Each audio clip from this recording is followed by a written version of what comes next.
Gujarat just busted a 3,000 liters of fake milk producing factory. For 5 years, this unit mixed urea, detergent, and caustic soda into milk, supplying it across towns and villages. చూశారు కదండి ఎంత దారుణంగా ఉంది ఈ video. ఇది కేవలం పాలే కాదండి, ఇంకా మనం చెప్పాలంటే ఎన్నో ఫుడ్స్ ఇలా కంటామినేషన్ అనేది చాలా హెవీగా జరుగుతా ఉంది. సో మిల్క్ లో హై లెవెల్ కంటామినేషన్ మనం చూసుకోవచ్చు బయట దొరికే milk. And at the same time 80-90% దొరికే పనీర్ అంతా కూడా, రోడ్ సైడ్ హోటల్స్ దొరికే పనీర్ అంతా కూడా ఫేక్ అని. సో హెవీగా అడల్ట్రేషన్ అనేది జరుగుతా ఉంది. సో మనందరికీ అవేర్నెస్ ఉండాలి, మనం తింటున్న ఫుడ్ ఎంతవరకు సేఫ్ అనేది. అడల్ట్రేషన్ అనేది ఆల్ లెవెల్స్ లో పెరిగిపోయింది అనే విషయం మనందరికీ తెలుసు.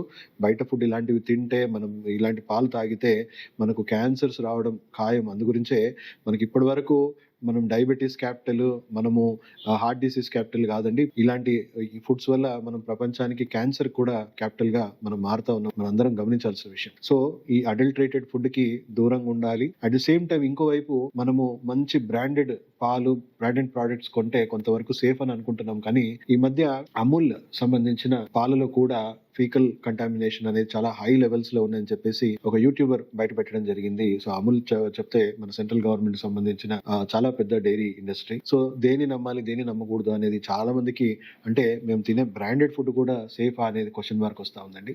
ఇక్కడ మనము కొంచెం ఆగి ఆలోచించాల్సిన అవసరం ఉందండి. మన బ్రాండెడ్ ప్రోడక్ట్స్ కొంతవరకు సేఫే అని చెప్పొచ్చు, కానీ ఈవెన్ ఆ బ్రాండెడ్ లేబుల్స్ ని కూడా వాడుకొని బయట మనం చూసుకుంటే మార్కెట్ లో ఓపెన్ గా అమ్మేస్తా ఉన్నారండి. సో మనం సేఫ్ సోర్స్ అంటే ఇప్పుడు అమూలే ఉందనుకోండి, అమూల్ని నేను ట్రస్ట్ చేస్తాను, నేను డెఫినెట్లీ నమ్మను. ఎందుకంటే ఇది ఒక అంతర్జాతీయ కుట్రగా కూడా చాలా మంది విశ్లేషిస్తున్నారు. ఎందుకంటే అమెరికాకు సంబంధించిన ప్రోడక్ట్స్ ని, డైరీ ప్రోడక్ట్స్ ని ఇండియాలో తీసుకెళ్లడానికి, మనకి ఉన్న ఇండస్ట్రీ మీద నమ్మకం పోగొట్టడానికి కూడా ఇలాంటి కుట్ర చేస్తారు. అండ్ మెల్లిమెల్లిగా వాళ్ళు ఈ స్టడీస్, ఆ స్టడీస్ అని చెప్పేసి ఇన్ఫ్లుయెన్సర్స్, ఫేక్ ఇన్ఫ్లుయెన్సర్స్ ద్వారా దీన్ని ప్రాపగండా చేసేసి మన వ్యవస్థ మీద మనకు నమ్మకం తగ్గించేసి వాళ్ళ బిజినెస్ ని వాళ్ళు రన్ చేయడానికి కూడా ఇలాంటి ప్రాపగండాస్ రాను. ఫస్ట్ థింగ్, అడల్ట్రేటెడ్ ఫుడ్స్ కి మనం దూరంగా ఉండండి, అవుట్ సైడ్ ఫుడ్ కి దూరంగా ఉండండి. అండ్ మన బ్రాండ్స్ ఏవైతే ఉన్నాయో దానికి సంబంధించిన, బ్రాండ్ కి సంబంధించిన షాప్స్ కి వెళ్ళి కొనడం మనం అలవాటు చేసుకోవడం బెటర్ అండి. మనం చూసుకుంటే థర్డ్ పార్టీస్ ఎవరైతే వీటిని క్యారీ చేస్తుంటారో వాళ్ళే లాభాల కోసము ఇలాంటి వాళ్ళ దగ్గర, అవుట్ సైడర్స్ దగ్గర కొనుక్కొని ఆ బ్రాండ్ అని చెప్పేసి మనం నమ్మించి మనకు అవి అమ్మేస్తూ ఉంటారు. సో